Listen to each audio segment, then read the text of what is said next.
Welcome back, Spokane, to another episode of EvoReal Talks. I am Jessica Side, and I'm joined, as always, by my co-host, Matthew Side. Hello, Spokane. My lovely husband, Matthew thank Side.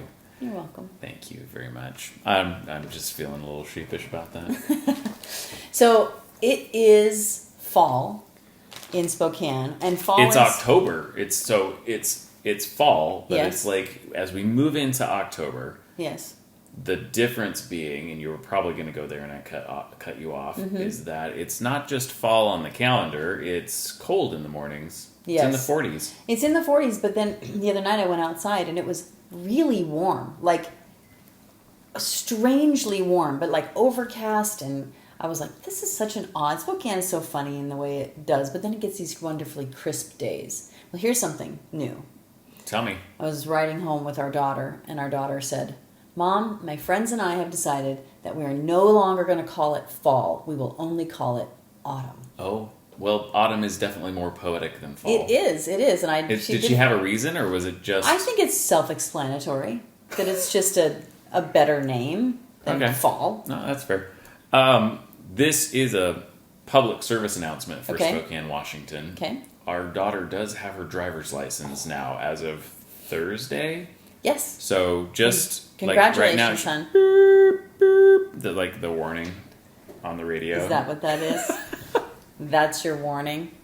It sounded like you were a dump truck backing up. I was like, what is that supposed to mean? Oh, yes, my she God. does. All right, Matt, anyway. let's get into the meat of our into the topic meat today. This could be one of those like pull the leftovers out of the fridge kind of episodes, where you just got a little bit of here, a little bit of there, everybody does all right. It's pretty well planned, so let's not make them think that we don't know what we're doing. Don't turn the radio off yet. Maybe it will be better than you think. Mm-hmm. So I have a tag on to last week's history because we talked about... What was last week's history? Well, we talked about Kirtland Cutter last week. Yes, we did. So... Architect of many building and residence here in Spokane, Yes, Washington. so just earlier this last week... Actually, that was technically 2 weeks ago, but we had an update last week for it. Oh, that's right. It was 2 weweeks ago. Last now, week was the Mary Cliff update. And now you're going to have a third Kirtland update. Cutter is just like constantly in the radio program.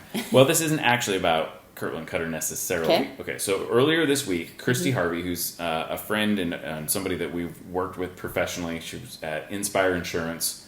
So she does insurance like health insurance and Medicare and Medicaid, and I guess shout out to Christy. Check her out on Facebook.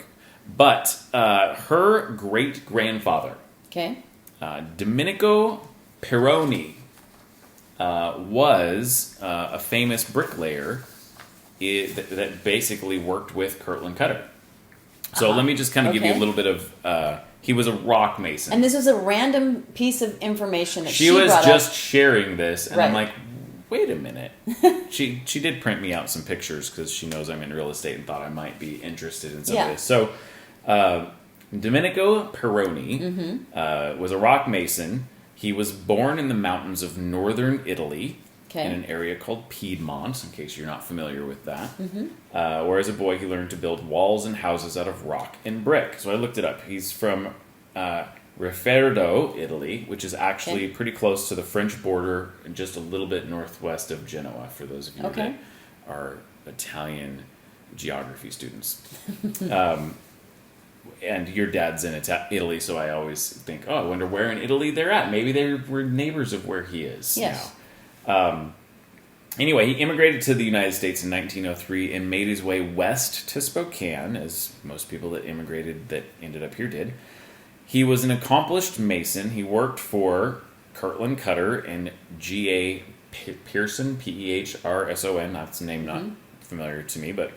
anyway, he's responsible for the rock work in Spokane at the Fairmont Cemetery, Riverside Cemetery, and Holy Cross Cemetery. The arches, chapels, fountains, and rock walls did all of those. All right. So if you're a Spokane native or you've driven by any of those cemeteries lately, you know those rock walls. He did the Louis Davenport House, which was on 8th and the northwest corner of Division. It's now demolished. That's too bad, isn't it? Yeah. Manitou and Cannon Hill Parks, he did the bridges there. Okay. And here I've got a picture because you know the Cannon Hill one, of course. Yes, of course I do. And then we'll put some of these up. This is the one on in Manitou, so that big rock bridge there. And his family's rock houses on West Lawton Road in the Garden Springs neighborhood, and then the West Plains of Spokane. So sometimes you'll drive around town and see these houses that are made out of basalt. Yeah, interesting. So probably his finest, and according to this article, his finest rock work is illustrated in the Ralston and Sarah Wilbur House. It's a sprawling arts and crafts style home, originally integrated to its building site along a steep slope at 2525 East 19th, so you can drive by and check it out if you're really interested. Designed by the architectural firm of Cutter and Malgren. The Wilbur House was built in 1916 and is primarily constructed of black basalt rock. That's cool. So anyway, she gave me some pictures of some of the different places that, or houses and different things that he actually did the rock work on. It's a cool little fountain type thing. That's neat. And this is the Louis Davenport house. Now, is this her great grandfather? Her grandfather. Did she ever meet him, or I don't think so. Her grandfather worked with him, so he has memories of these places. Cool. So he did that. This is on Rockwood Boulevard. Boulevard. Yeah, I know this place. And then for sure you recognize this on 17th. This house. Yeah. For sure. Yeah. If you're watching the video, you'll see. These will be familiar to you even if you don't know exactly where the locations are. So anyway, I thought that was just too interesting. Yeah, it's cool that came up in the not meeting bring that up you were in. Yeah. that she was her grandfather did a ton of the rock work that That's cool. Mr. Cutter designed. So all right, so shifting gears, that was just kind of some random stuff that I thought tied together with what we've been talking about the last couple of weeks. It's wonderful. I want to talk a little bit about a recent journey that we've kind of not finished necessarily, but kind of transitioned into in our own personal real estate life. And for those of you that are friends of ours on Facebook or follow our account on Facebook for EvoReal, you probably have seen that we just recently launched our first nightly rental property, investment property. A lot of people would know that as Airbnb. Yeah. I know that's it's kind of like, but Airbnb is like Kleenex, right? Like you probably don't have Kleenex in your house. You've got actually. I was looking over there. I like actual Kleenex. Many people have facial tissue and call it Kleenex. Yes. So nightly rental. Nightly Airbnb, rental would be VRBO or VRBO as they like to promote themselves now. I don't know why they decided that was a good idea, but so anyway, I just wanted to talk a little bit about that. Not the whole thing. I know we're going to do some additional shows in the future talking about the how-to, because it's one of those kind of black box things that a lot of people that would be really cool to do, but how do I do that? And what are the challenges? And it was interesting because I was talking with a friend of mine who got started in real estate investing back about the same time as us in the early 2000s. And I was like, I feel like I'm learning how to invest all over again. Right. And he said, you are.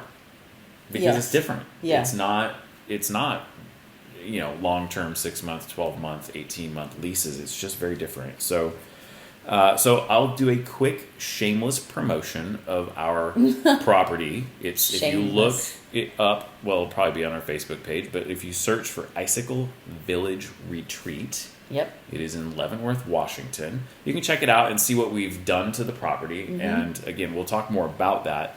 But you can see it. And of course, if you want to stay there, you can always go to Airbnb and click the Pay Now button. So I want to start 5 years ago, actually, because I think this was interesting. As we were getting to the place, this has been most of our summer, right? Has been some part of planning this. Yes. And I will say this, getting a property, refurnished and refurbished with paint and flooring and all the stuff that we have done to it in the midst of labor crisis and supply chain challenges has been just a lot of work. Yeah. And months worth of time from making decisions and ordering things and then having those things not be available anymore and trying to do something else. And yeah, for sure. So 5 years ago, in a coffee shop in West Central, Indaba, I think it was in the Indaba coffee shop down on Broadway, Brooklyn and I would be at minimum 30 minutes early for school. Brooklyn is our daughter. No, most people know who Brooklyn Just is. making sure. She's famous. She's got a She great has her voice. license. She has her license. She got it last week. That's a kind of a projection of a song. That's not Continue. the right word. Just continue. God. Here we go. If I'm doing this show in the next couple weeks on my own, which it seems like I am because of your schedule, this could be a lot of fun. It's going to be a lot of fun. You should tune in.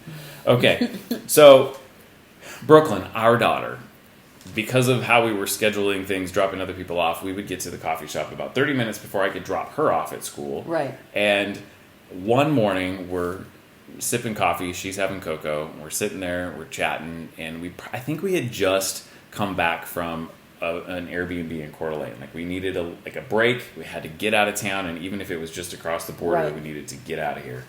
And so we were just, we're doing Inspired. You were inspired. We're inspired, and we're dreaming. We're like, oh man, we should get a cool place, and we should Airbnb it out. And so it quickly became... Can I just say something? Yeah. We had talked about doing a vacation rental for a long time, and I was pretty resistant to it. And so... Yeah, you were. Yeah, I was. And I just knew it was a different animal than what we had been doing. Well, and I think... Here's what I think the biggest issue, this is in my opinion, for you, was you're like, I don't want to own a property that I feel like I have to go to when I go on vacation. That came out of your mouth a lot. Yes, I like I want to go where the variety. heck I want to go. And I don't want to be like, well, we got this property on the lake and we should go, that's where we should go because we have it. For every single vacation, which is not, I really like a lot of variety. I like traveling. I like seeing new places. That certainly was, but it was also like another thing that we'd have to relearn. And so Matt was looking for a partner in crime. And Brooklyn was a perfect, like, she was enthusiastic. And it was like, so it was like, okay, if mom is not going to help me with this, let's get Brooklyn to help me with it. Yeah. It quickly transitioned into a master class in real estate investing. Yes. Vacation rental investing. Yes. That I had no idea what I was doing. But we kind of, there's some basics, exactly. So, for those of you that are confused, yes, my 12-year-old daughter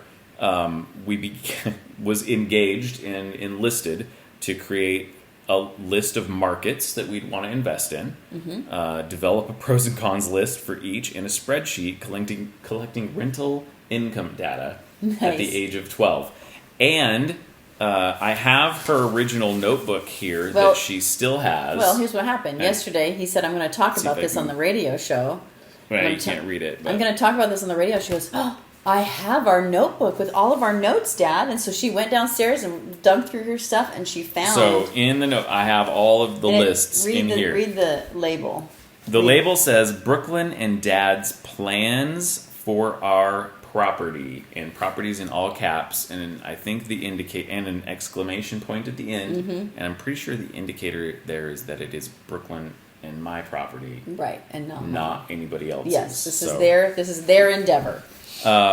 Anyway, so what I thought, okay, well, this is a good kind of start point to talk a little bit about what we did, right, wrong, or indifferent, but how our journey started. And yeah, it's been 5 years, and it hasn't been something that every single day of those 5 years we're like, we got to do this, we got to do this. Definitely not. But it started kind of a ball rolling. And there were many times over that 5 years I was like, Brooke, we got to get back to the list. We're not done with the spreadsheet. I do have her spreadsheet too, also, where she has, I think, about 12 different properties in a specific market and where they were located and what the rent was and the size of the house and what was a special feature about it that might cause that rent to be different. Right. But so the first thing that we did for us was that we made a decision. We created a list and said, well, where do we want a vacation? Like what? So because for us, and this will come back to your own, if this is something that you're interested in getting into, what is your motivation? Is it 100% investment? Right. Or is it an investment that you want to afford you an opportunity to have a property that you can patron periodically as a vacation home that then pays for itself or pays for itself beyond? Right. And so that was our goal. It's like, we want to have a place that we can go that we like to go that will also be a good financial real estate investment. Right. And so we made our list, and it's here right now, 2/28/17 Okay. was when we wrote this list out. Nice. And we had 7 markets that we put down here. All right. So here are the markets in order on the list. Leavenworth, Nice. Sandpoint, Glacier National Park, Mount Rainier, and she didn't spell that right, Winthrop, Winthrop. she spelled it Winthrop, Port Angeles, and Nilsen, BC/Canada. So someplace in Canada. That's a great list. Yeah, it's a list of places that we have gone or had gone, and obviously for her, like she has memories in any one or all of these places, right? And there were places that she had good memories and that we enjoyed, and that our family had enjoyed on some probably Airbnb venture of our own, right? Yeah. So we made our list of where we wanted to be.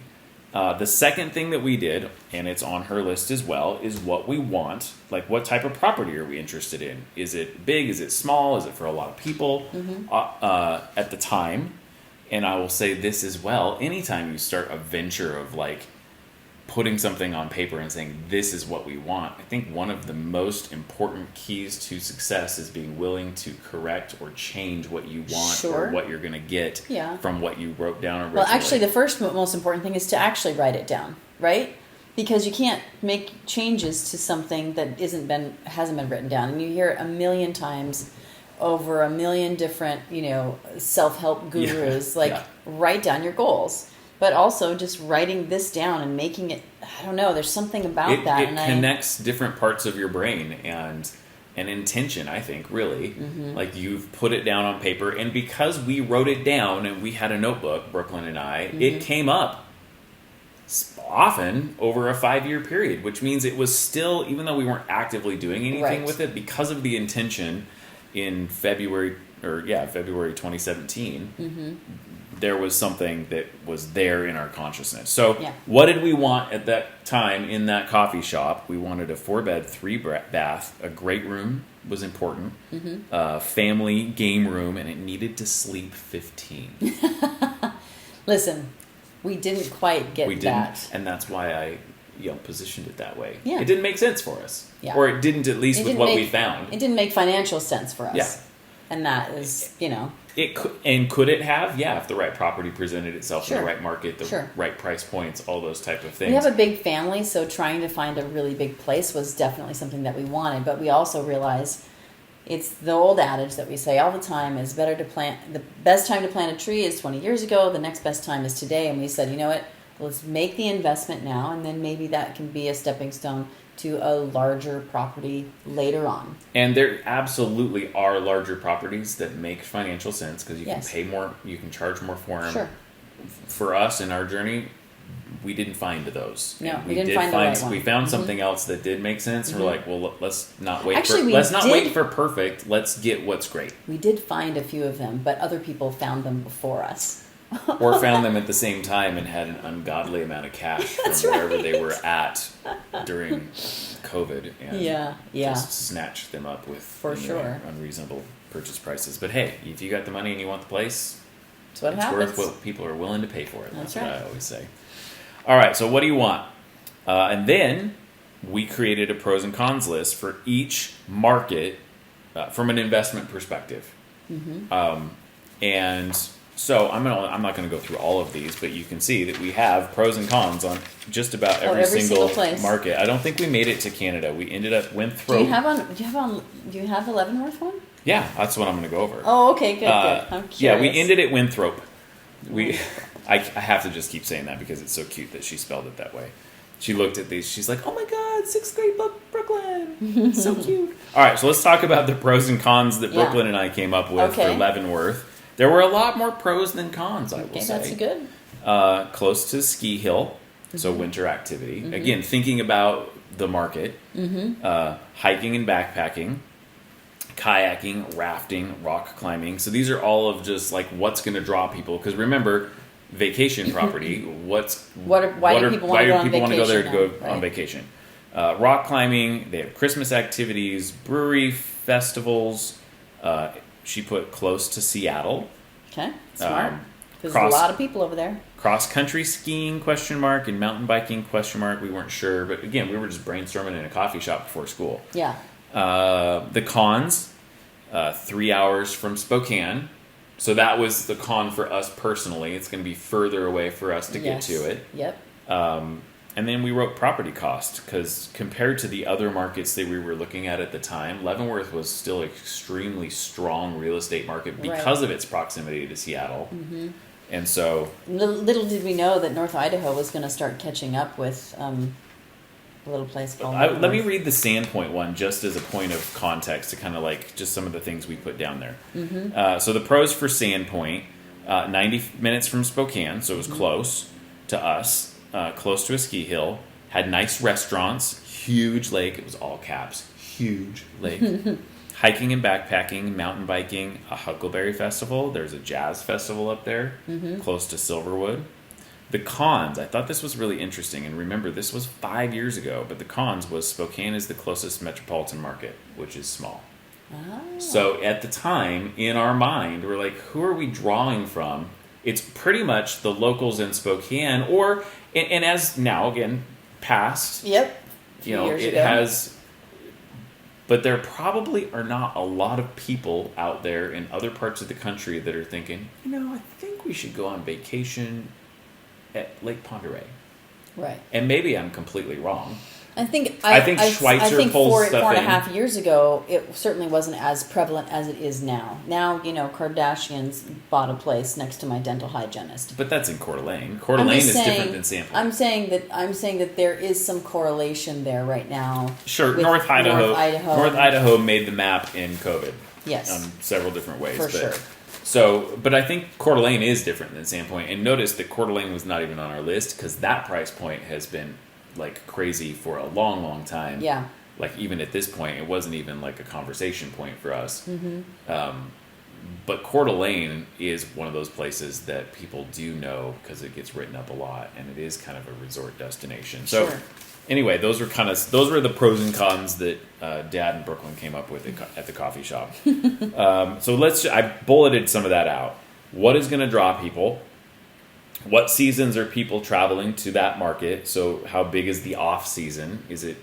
And notice, if you notice the ones that we picked, we were trying to figure out what places have multiple hot seasons, right? Right. So Sandpoint does. It has an amazing ski mountain with Schweitzer, and it has an incredible lake with Lake Ponderay. Right. And then your shoulder seasons are just the fall, but even then you've got like jazz festivals. And I guess those are more summer and stuff, but you have different things that might be going on.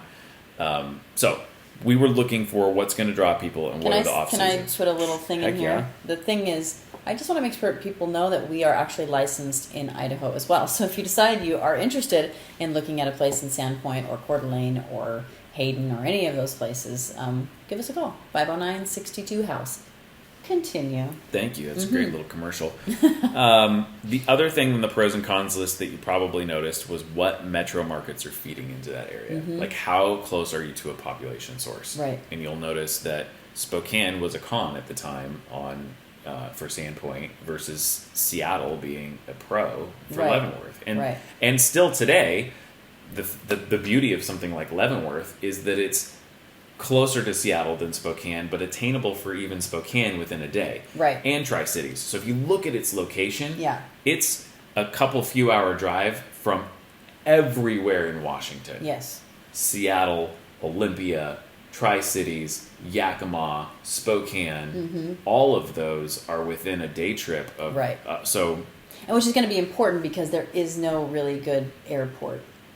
Yes, yeah, we're so drawing. People are all driving. Whereas something like Glacier, which we didn't go into the pros and cons there, that's got, having a vacation rental by Glacier National Park is going to be drawing people from around the country and the world because it's it's a national park and it's a renowned national park. And so people are going to fly into Kalispell and drive to Glacier and get a vacation rental in that respect. So that's just, what is your market? Number 4 comes back to something I said earlier. What is the primary purpose for this investment? Is it a vacation property first and an investment second, or is it an investment first and a vacation property second? Because the decision making and even your pros and cons list will drive based on what the purpose of this is. and it's not a right or wrong answer. Some people are like, I want a lake place. And if I can't make it out, I'll throw it on Airbnb and let somebody come stay out there. And but help. Financially, they know that they can kind of cover their nut and it's going to be fine. If nobody stays out there that summer and they decide to spend all 3 months, June, July, and August, out at the lake, they're cool. No problem. Where other people, when we're looking at an investment, we're saying to ourselves, this has to make money. Yeah. Like I have to be able to cover and make money, or for sure cover it. Like that's going to be an absolute deal breaker if I can't get enough people in here to pay the mortgage. And as we circle in, like, okay, so Brooklyn's spreadsheet, let me just go into what we were doing with that. And we used VRBO at the time because, interestingly enough, Airbnb hadn't kind of come into its own at that point. And it's also interesting when you listen to people that do a lot of nightly rental teaching or videos or whatever that they do. Airbnb is a younger generation. It's millennials that primarily use Airbnb, and it's Gen Xers and baby boomers that use VRBO. So it's just a different demographic of user. I'm a Gen Xer, so VRBO is what I have primarily always used. We've used both of them, haven't we? Yes, more so in the last few years, but in the past, and with our research, it was all VRBO. And don't you think that part of that is because a lot of times Airbnb, at least the perception is you're sharing a home with someone? I think at the beginning you're in their basement or on their couch. Yes, at the beginning it was that, right? So it was more of a home share, or I've got an extra room, where VRBO was a vacation rental property by owner for rent, right? Right. So that's the perception, and Airbnb has obviously evolved into a nightly rental company, right? Because you now can say, I want an entire house. Like all they needed to do was add that to their, search feature, and now all of a sudden it's become what it is in a competitor with VRBO. So our spreadsheet was a bunch of different listings. We put the listing number in there so we could reference it, so that we basically comped out what we could rent a house for. Right. So, and the only one we did, I think, was Leavenworth, because again, we, at some point school ended and then we never sat back down again. Yeah. Our 30-minute coffees ended. But so we had, I think, 12 different properties. They were in the category, right? We were looking for that 4-bedroom, 3-bath. So they were all similar to that size, could sleep that kind of 12 to 15 or more kind of group. And then we would note certain things that would be special about a particular property. So this one had a hot tub, for example, or this one has a game room. And so that when we could say, okay, well, this one's renting for X number of dollars per night. Well, is there something special that's making this one rent more than this other one over here? Sure. One of them was on Lake Wenatchee, for example. So it was close to Leavenworth, but it was on the lake. So I guess that for us was a way, and that data was completely useless 5 years later, of course, because of how I was looking. What's funny is I was looking at houses that could sleep 15, and our 2-bedroom, 2-bath condo is renting for more than that per night now. 5 years later. Yeah. But anyway, and season too, that's the other thing when you're comping those rental rates, is the season of that area. Sure. Because they're going to have high season where you're going to charge more, and shoulder season where you're not going to charge as much, and your low season where you're going to probably either shut it down if it's a lake property, or just hardly charge anything at all. Yeah, because it's more expensive on some of the lake properties that are a little bit more remote. It's way more expensive to try and keep everything going, and then the potential of something going wrong with it, and busted pipes is much higher than when we get we're wrapping it up for today, but we'll get back into like pricing and what we did to figure out pricing, and some of the websites that are out there for people to kind of help get some security around how to price. For sure. And so, that's kind of our journey around. It's the beginning of the journey. The beginning of like actually making this happen, and we'll obviously... the beginning of roping our daughter into it. She did help a lot when we were hanging pictures and light fixtures and stuff. She did. Cut up a lot of boxes. Well, I think that is all we've got for you today. Perfect. Enjoy your Saturday. Yeah. Or whatever day you're listening to this. And yeah. Yes. Go to the home show. Home Ideas show. Home Ideas show next weekend. So check that out. That should be pretty cool. Tons of fun. Yeah. All right, everybody. Have a great weekend. We'll see you later. All right. Bye.